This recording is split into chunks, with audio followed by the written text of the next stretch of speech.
কর্মসূচিটা কিসের ছিল? আজকে আমাদের শ্রমিক সংগঠনের পক্ষ থেকে কেন্দ্রীয় সরকারের একাধিক খামখেয়ালি নীতি বঞ্চনা, কৃষকদের শ্রমিকদের উপরে যে সমস্ত বিল এনেছেন, শ্রমিক বিরোধী বিল, তারই প্রতিবাদে আজকে আমাদের দুর্লভপুর বাজারের নিকট মিছিল সহযোগে একটা প্রতিবাদ সভা আমরা অনুষ্ঠিত করেছি এবং এখানে সমস্ত স্তরের শ্রমিকরা আজকে এখানে মিছিলে অংশগ্রহণ করেছে এবং সভাটিকে সুন্দরভাবে পরিচালনা করেছে। বর্ষকে প্রধানমন্ত্রী তিনি কিন্তু বিক্রি করে দিচ্ছেন, একের পর এক সংস্থাকে যেমন বিক্রি করে দিচ্ছেন, তার পাশাপাশি কৃষি, যেখানে ভারতবর্ষে 75% মানুষ নিযুক্ত রয়েছে, তাদের যে অধিকার, ফসলের অধিকার, জমির অধিকার, সমস্ত কিছুই তারা কিন্তু কেড়ে নিতে চাইছে। অর্থাৎ পুঁজিপতি সংস্থার হাতে তুলে দেবে যে আপনি আলু চাষ করেছেন, আপনাকে 2 টাকা কেজি দরে আলু বিক্রি করতে হবে। আপনি ধান চাষ করেছেন, হয়তো বাজার মূল্য দেখা যাচ্ছে 20 টাকা, আপনাকে সেটাকে 5 টাকায় বিক্রি করতে হবে।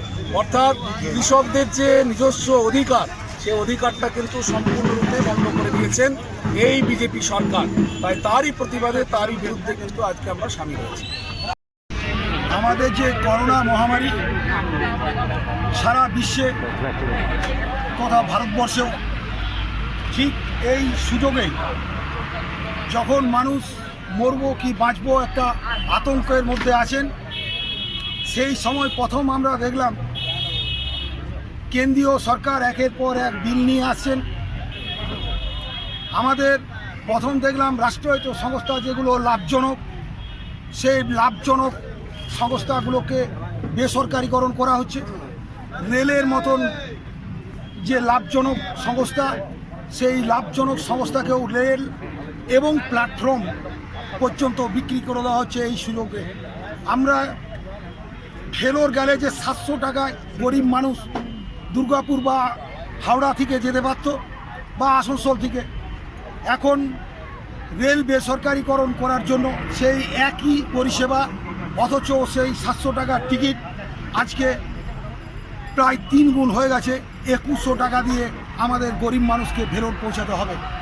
এই সরকারের প্রতিবাদে, এবং আমরা ইউপিএ সরকারের সময় পর্যন্ত দেখেছি 2002 টাকায় প্ল্যাটফর্ম টিকিট, আজকে সেই প্ল্যাটফর্ম টিকিট 50 টাকা হয়ে গেছে।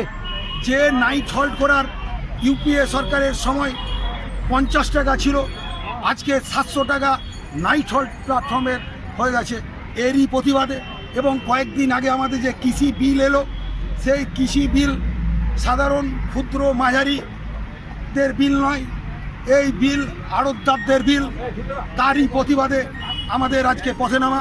এবং আরেকটা বিল আনতে যাচ্ছেন শ্রমিকদের জন্য সম আইন বিল, সেই বিলেও শ্রমিক বিরোধী সমস্ত সিদ্ধান্ত নেওয়া হচ্ছে। 50 বছর কি 55 বছর, যেটা আমাদের চাকরির মেয়াদ ছিল 60 বছর, সেই 60 বছর না রেখে ওনারা 50 বা 55 করার সিদ্ধান্ত নিচ্ছেন। এবং 8 ঘন্টা যে কাজ ছিল, সেই 8 ঘন্টা কাজ আর থাকবে না, 12 ঘন্টা কাজ করতে হবে। বিভিন্ন অসুবিধা শ্রমিকদের মধ্যে পড়তে হবে। তারই প্রতিবাদে আমাদের আজকের এই প্রতিবাদ, এবং এই প্রতিবাদ চলবে।